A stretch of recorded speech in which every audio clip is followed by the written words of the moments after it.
주시면 제가 시작하겠습니다.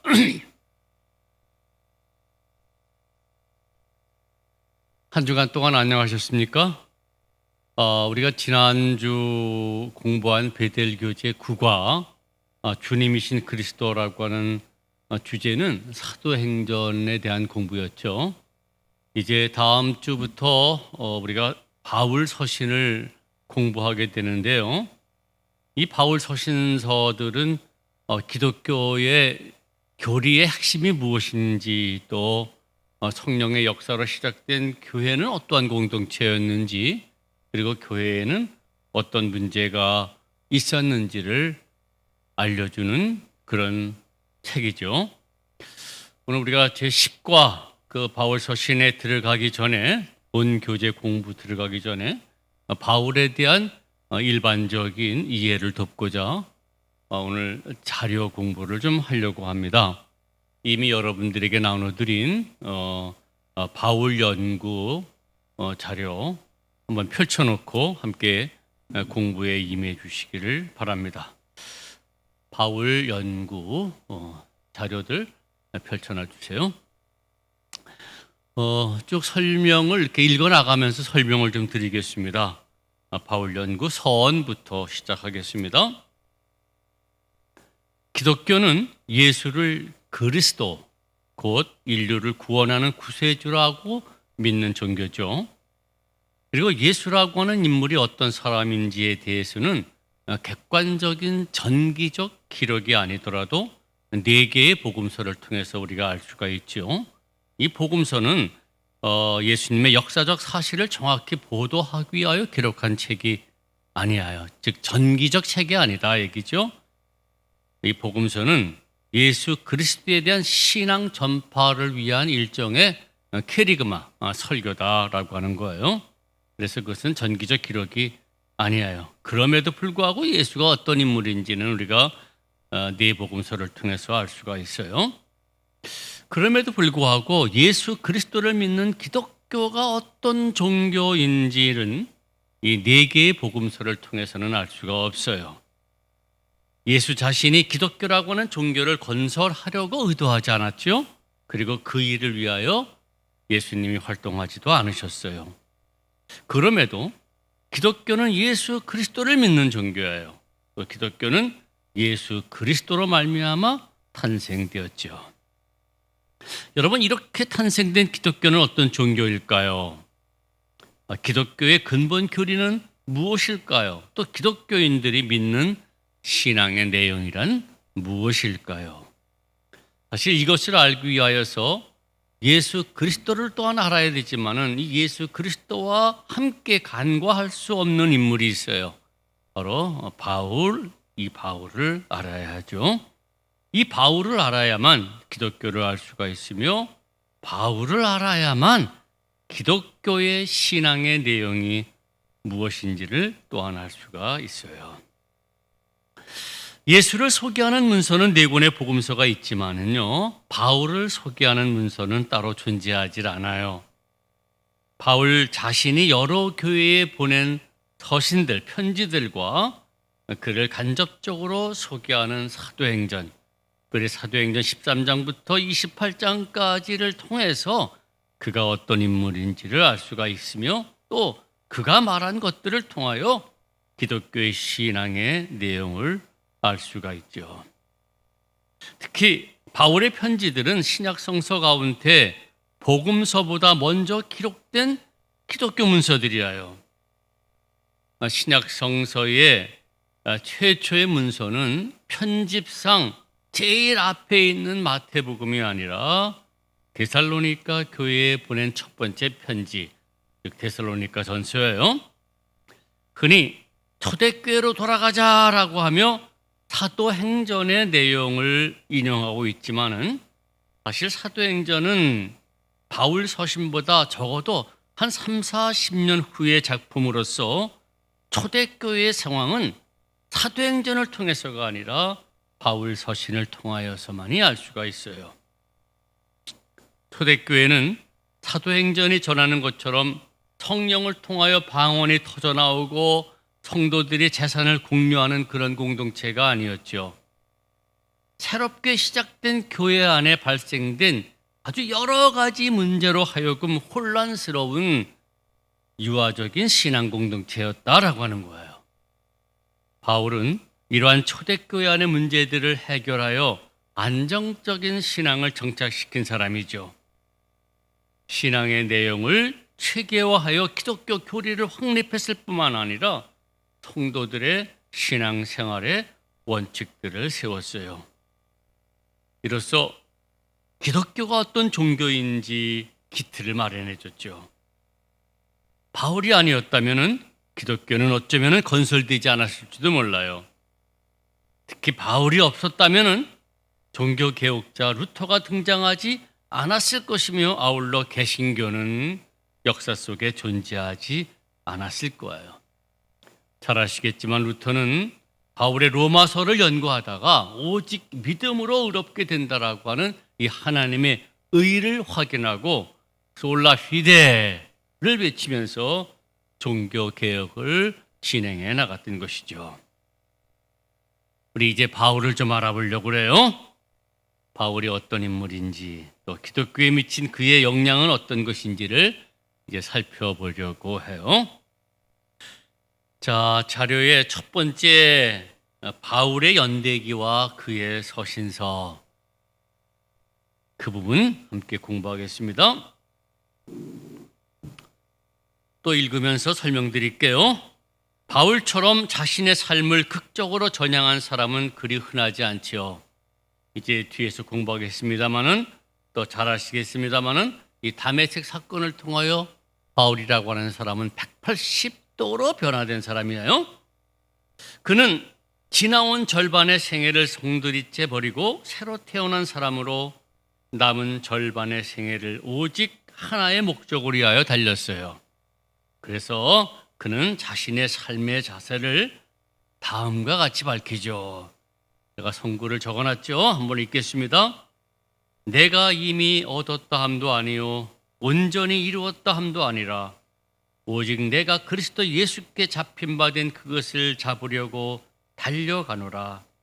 형제들아, 나는 아직 내가 잡은 줄로 여기지 아니하고 오직 한 일, 곧 즉 뒤에 있는 것을 잊어버리고 앞에 있는 것을 잡으려고 표대를 향하여 그리스도 예수 안에서 하나님이 위에서 부르신 부름의 상을 위하여 달려가노라.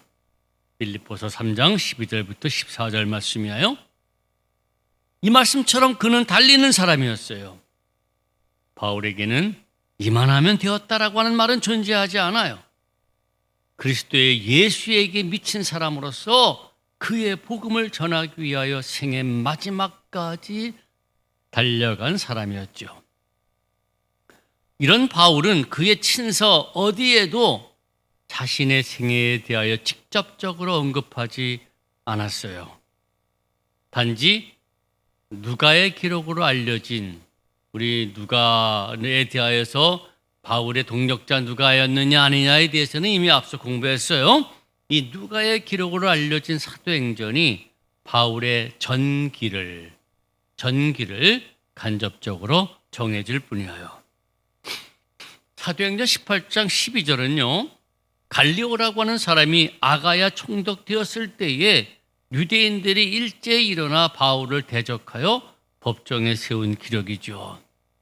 이 유대인들은 바울이 율법을 어기면서 하나님을 경외하라고 했다고, 그래서 사람들을 충동질했다라고 그렇게 죄목으로 갈리오에게 고발을 하죠. 여기서 바울이 율법을 어겼다라고 하는 이 율법이라고 하는 말은 헬라어의 노모스라고 하는 말이에요.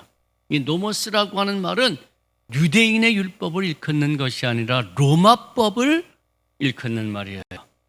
당시 로마법은요, 황제 숭배를 거절하지 않는 한, 위배하지 않는 한 피정복지, 그들이 정복하고 있는 그 민족의 종교와 문화를 인정했어요. 그러니까 황제 숭배를 하면서 여호와를 믿을 수가 있었다라고 하는 얘기예요. 근데 바울이 그 율법을 어기면서 그 노모스, 즉 로마법을 어기면서 하나님을 경외하라고 했다, 사람들을 충동했다라고 하는 말은 바울은 황제 숭배와 함께 여호와 하나님을 경외할 수 없다. 여호와 하나님만을 경외해야 한다라고 백성들에게 가르친 건데 유대인들이 그것을 어겼다라고. 기가 막힌 얘기 아닙니까? 그것을 어겼다라고 갈리오 법정에 세우게 된 거죠. 기가 막힌 얘기죠. 유대인이야말로 타협주의자들이었어요. 황제 숭배도 하고 여호와 하나님도 섬기고. 어쨌든 바로 이것 때문에 이제 갈리오 법정에 쓰게 되는데요. 그런데 주 1905년에 델피라고 하는 곳에서 이 갈리오가 주후 51년 또는 52년에 아가야 총독으로 있었다라고 하는, 즉 오늘 사도행전 18장 12절과 연결되어지는 그런 문서가 발견되어져 이것이 바울 연대를 정하는 기점이 되죠. 이 문서는 글라우디오 로마 황제가 델피 시민에게 보낸 편지였어요. 그 편지에 보니까 정말로 이 갈리오가 주 51년, 52년 그때의 아가야 총독이었다라고 하는 문서가 있던 거예요. 요거를 기점으로 해서 이제 바울의 연대를 좀 정하거든요. 근데 요 본문 바로 앞부분 사도행전 18장 11절에 의하면은 바울이 갈리오 앞에 세워지기 전에 고린도에 1년 6개월 머물렀다라고 하는 기록이 있는데, 그렇다고 한다면은 이 51년, 52년과 관련해서 볼 때에 요 고린도에 머물렀을 때는 대략 49년으로 볼 수가 있는 거예요. 따라서 바울이 갈리오 법정에 섰을 때가 대략 51년경이었을 것이다라고 하는 것이 맞아 들어가는 거죠. 학자들 간에는 차이가 있지만은 이것을 기점으로 하여 바울의 연대를 추정하는데요. 여러분들 그 자료에 있는 대로 한번 바울의 연대를 한번 말씀을 드려볼게요. 우리 예수님의 십자가 처형을 주 약 30년으로 이렇게 이야기를 해요. 근데 바울의 출생 연도는 사실 알려져 있지 않아서 몰라요. 학자들에 따라서 아마 주후 5 내지 10년쯤, 그러니까 예수님보다 한 그 정도 늦게 출생했을 것이다 이렇게 보고 있죠. 그리고 바울의 회심을 약 31년부터 32년 정도로 봐요. 예루살렘에 첫 번째 방문을 하는데 갈라디아서 1장 18절을 참고해 보시면은요, 바울이 회심 후에 3년 만에 게바를 방문하려고 예루살렘에 올라가서 보름 동안 함께 있게 되죠. 그래서 이제 회심 31년, 3년 후라면 34년, 32년을 보면 35년, 약 34년, 35년으로 봐요. 그리고 이어서 곧 바울이 수리아와 길르기아 지방에 도착을 해요. 약 35년인데요. 갈라디아서 1장 21절에 보면은 이 지방 사람들이, 이 수리아와 길르기아 지방 사람들이 바울이 회심하고 복음을 전파하고 있다라고 하는 소식을 듣고 하나님께 영광을 돌렸다라고 하는 기록이 남아 있어요. 그리고 이제 1차 전도 여행이 시작되는데요. 약 45년, 49년이에요. 사도행전 13장, 14장을 참고하시면 좋아요. 그때는 안디옥 교회에서 바울과 바나바를 파송하죠. 바나바와 함께 선교를 파송받아요. 그래서 이 둘이서 바나바의 고향인 구브로, 또 비시디의 안디옥, 또 이고니온, 또 루스드라 등등을 다니면서 이 둘이서 전도를 하게 되죠. 이때는 안디옥 교회에 정식 파송된 선교사예요. 그 예루살렘에 두 번째 방문하게 되는데 이게 중요한 이제 사도회의라고 하는 회의에 참석하기 위해서요. 안디옥 교회에서 파송해서 또 거길 갑니다. 약 48년, 49년을 보는데요.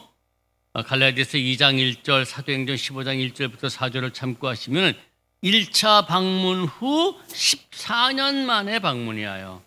그래서 1차 방문이 34년, 35년, 그리고 이 두 번째 방문이 48년, 49년으로 보고 있어요.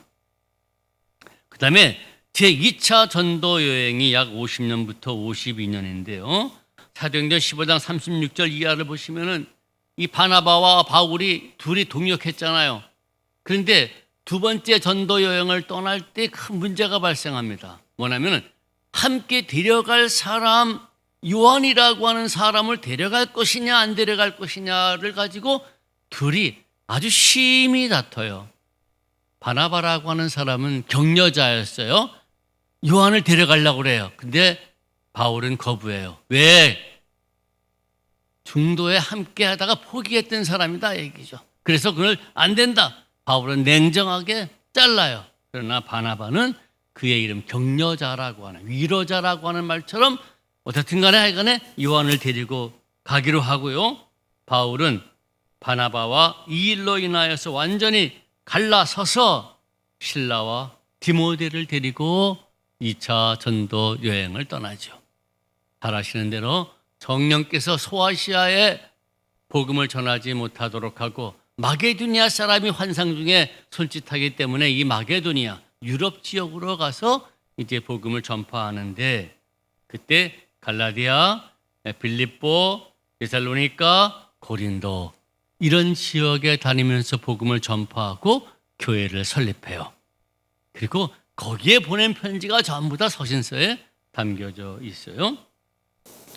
3차 전도 여행은요, 약 53년부터 58년 정도로 보는데요. 이 사도행전 18장 23절 이하 보면은 이 3차 전도 여행은 2차 전도 여행 때 세웠던 교회를 다시 한번 돌아보면서 성도들의 신앙을 권면했던 거예요. 그리고 예루살렘에 올라왔다가 체포당해요.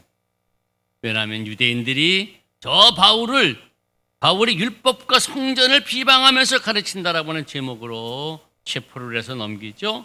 구금되어지고 로마로 압송되어지고 가택연금이 되어지는데 이 로마로 압송되어지는 것은 뭐냐면 당시에 황제 가이사라 총독이죠. 가이사라 총독 앞에서 재판을 받는데 이 재판이 불리하게 진행되자 바울은 로마 시민권자였어요. 그래서 그 로마 시민권을 앞세워 나는 황제 앞에 직접 상소하겠다. 근데 황제 앞에서 재판을 받겠다. 그래가지고는 결국은 로마로 압송되어져 가는 것이죠. 그러니까 로마로 압송되어 갈 때는 죄인이에요. 그럼에도 불구하고 그는 죄인의 몸이지만은 셋집에 살면서 자유롭게 손님을 맞이하면서 2년 동안 복음을 전했다라고 하는 것으로 사도행전은 막을 내려요. 거기에 있다가 64년경에 순교했다라. 이거는 성경의 기록은 아니에요. 전승되어져 내려오는데 왜 64년으로 보냐면은 네로 황제가 64년 7월 19일 날 로마시를 다 불태우잖아요. 이게 민심이 흉흉해지자 이것이 바로 기독교인들이 한 짓이라고 방화범으로 기독교인들을 몰아세워요. 이걸로 인하여서 기독교인들의 박해를 받는데 이때에 전승에 의하면 베드로도 바울도 다 순교당했다. 근데 베드로는 예수님처럼 십자가에 달려 순교당하고 바울은 세례 요한처럼 참수당하는 걸로 순교했다라고 이렇게 전해져요. 어쨌든 예수님의 십자가 처형부터 또 바울의 처형까지 이렇게 연대기를 한번 살펴봤어요. 자, 계속 읽겠습니다. 이처럼 바울은요, 회심한 31년, 32년부터 순교한 64년까지 약 30여 년 동안 오직 복음 전파를 위하여 지중해 주변의 소아시아와 마게도니아 지역을 순회하였고요. 비록 죄인의 몸으로 당시 세계 중심부라고 알려진 로마에까지 이르게 되죠. 그가 그토록 원했던 당시 땅끝이라고 알려졌던 스페인까지는 가지 못하고 처형된 것으로도 봐요. 근데 어떤 또 학자들은 거기도 갔었을 것이다 라고 보는 분들도 있어요. 어쨌든 그러나 그는 여러 선교 지역의 교회를 건설함으로 기독교의 뿌리를 내리게 하였고요. 제일 먼저 기록한 데살로니가 전서를 포함하여 여러 개의 서신을 남겨서 훗날 기독교 신앙을 체계화했어요. 일반적으로 바울의 서신서로 간주되는 것은 모두 13편이다 이렇게 얘기를 해요. 그래서 이를 총칭하여 라틴어로 코르푸스 파울리눔, 곧 바울의 몸체라고 부르죠. 그러나 오늘날 학계에서는요, 이들 13편 중에서 7교의 서신만 바울의 친서로 봐요. 즉 데살로니가 전서, 갈라디아서, 고린도 전서, 후서, 로마서, 빌립보서, 빌레몬서, 요것만이 바울의 직접 쓴 글로 보고요. 그 외에 7개의 서신서, 데살로니가 후서, 골로새서, 예배소서, 디모데 전서, 디모데 후서, 디도서, 이 목회 서신, 이것은 제2 바울 서신이라고 불러요. 이 제2 바울 서신은요, 바울이 이미 사망 후에 그를 따르던 사람들이에요. 이걸 바울 학파라고 불리는데요. 바울 학파라고 불리는 그의 위대한 사상을 계승하고자 한 사람들이 스승 바울의 이름을 빌려 쓴 글로 학계에서는 보고 있죠. 이와 같은 바울의 서신들은 초대교회에서 회람 편지로 돌려가며 읽혀져서 어느 한 지역교회를 위한 것이 아니었음을 알 수가 있어요. 이 회람 편지라고 하는 건 뭡니까? 어느 한 지역, 어느 한 개인에게 보낸 것이 아니라 그 편지 받은 사람들이 쭉 돌려보는 거예요. 데살로니가전서 5장 27절에는 이런 말씀이 있어요. 모든 형제에게 이 편지를 읽어줘라. 만약 중앙교회에 보내지면은 중앙교회 모든 성도들이 돌아가면서 이 편지를 봤어요. 또 골로새서 4장 16절에는 이런 말씀이 있어요. 이 편지를 읽은 후 라오디게아 교인에게 읽도록 하고 또 그곳에서 오는 편지를 읽어라. 이게 바울의 서신서예요. 어느 한 교회에 보낸 것을 딱 그걸로 끝나는 것이 아니라 그 교회에서 읽고 또 다른 교회로 가고 누가 읽고 또 다른 사람들이 읽고 하는 그런 회람 편지였을 것이다 라고 하는 이야기예요. 또한 서신의 발신자가 바울 외에 여러 사람으로 언급되어 대피란 흔적도 나타나죠. 바울의 이야기라고 옆에서 기록하는 대필자가 있어요. 발신자가 바울 한 사람으로 되어 있는 서신은요, 로마서, 갈라디아서, 예배소서, 또 목회 서신인 디모데 전후서, 디도서뿐이에요. 고린도 전서는 바울과 소스데네의 이름으로, 또 고린도 후서, 골로새서, 빌립보서와 빌레몬서는요 바울과 디모데의 이름으로, 또 데살로니가 전서와 후서는 바울과 실와노, 디모데 세 사람의 이름으로 기록되어 있어요. 또한 갈라디아서는 친서임을 굳이 밝혔어요. 갈라디아서 6장 11절 보면요, 내 손으로 너희에게 이렇게 큰 글자로 쓴 것을 봐라. 직접 썼다는 얘기예요.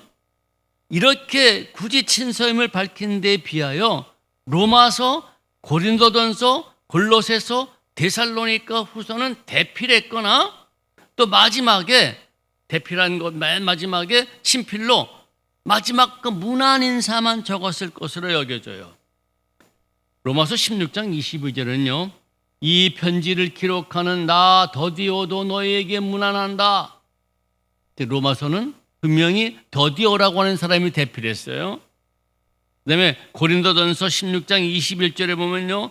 나 바울이 친필로 너희에게 문안한다.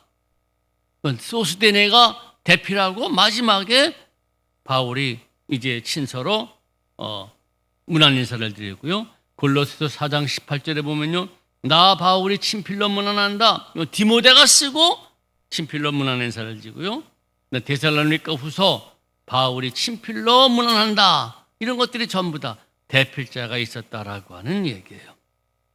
근데 이렇게 대필자가 있고 맨 마지막에 친서로 문안 인사를 드리는 것은요, 당시 아마 위조된 바울 서신들이 존재했던 흔적이 아닌가 추측을 하죠.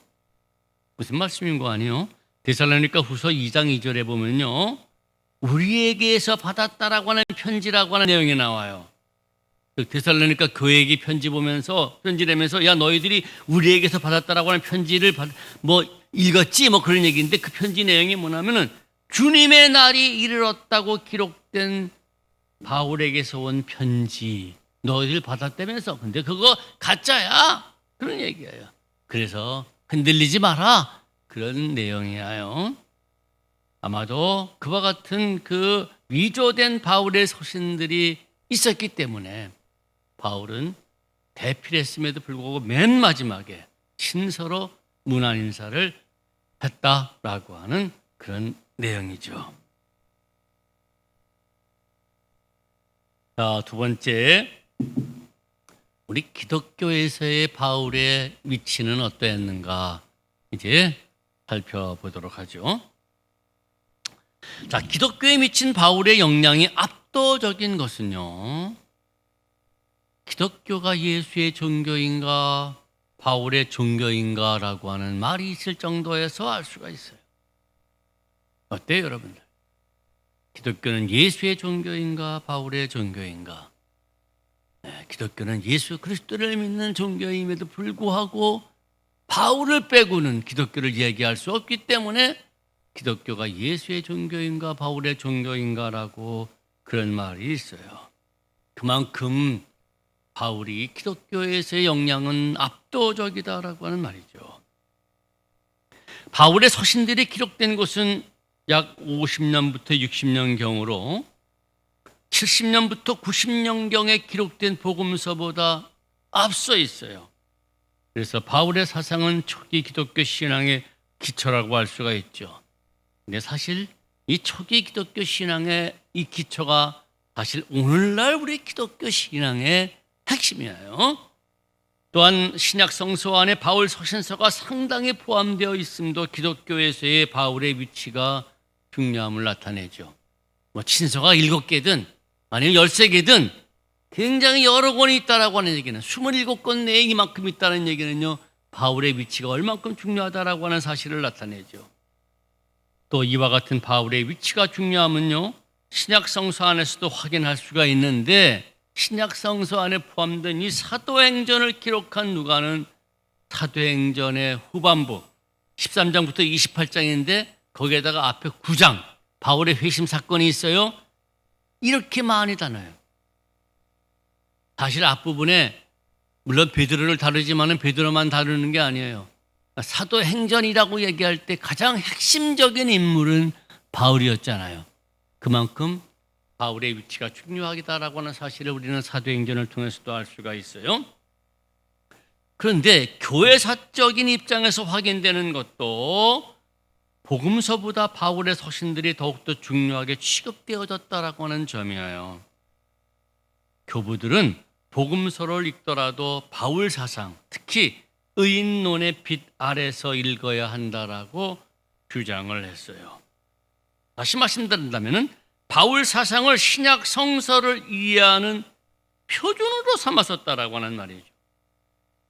이로써 문제가 있었던 것이야. 기독교 최초의 이단자였던 마르시온이라고 하는 사람은 오직 바울 서신만을 참된 복음으로 간주하여서 바울 서신 10권과 바울의 동력자로 알려졌던 누가복음, 누가의 복음서, 이 누가복음만을 캐논, 정경으로 인정하고 나머지는 다 버렸어요. 특별히 구약을 다 버렸어요. 이것만이 기독교 신앙의 책이다라고 이야기를 했던 것이죠. 이 바울의 역량은 그 유명한 성 어거스틴을 방탕한 생활로부터 회심하게 하여서 위대한 신앙인이 되게 했죠. 이 사실은 어거스틴이 그의 고백록에서 밝히고 있어요. 또 루터에게는 종교개혁을 일으키는 원동력을 갖게 했죠. 앞서 말씀드렸던 하나님의 의, 이 하나님의 의. 앞으로 우리가 로마서를 공부할 때 또 말씀을 드리겠어요. 이 바울로 말미암아 루터가 종교를 일으키는 원동력을 갖게 돼요. 그리하여 개신교 교리의 핵심은 바울적이라고 해도 과언이 아니에요. 굴주만이라고 하는 학자는요, 1897년에 저술한 그에 져서 신약성서 신학이라고 하는 책에서 바울은 기독교 신학의 존재와 내용을 부여했다라고 말했으며, 오늘날 여러 신학자들도 바울을 가리켜서요, 기독교 신학의 창조자이자 설립자라고 부르고 있어요. 그만큼 바울은 우리 기독교 신앙에 있어서의 위치는 아주 중요하다라고 하는 말씀이에요. 오늘 여기까지 하고 다음 시간에는요, 인간 바울은 어떤 사람이었는가에 대해서 살펴보도록 할 거예요. 다음 주에 뵙겠습니다. 감사합니다.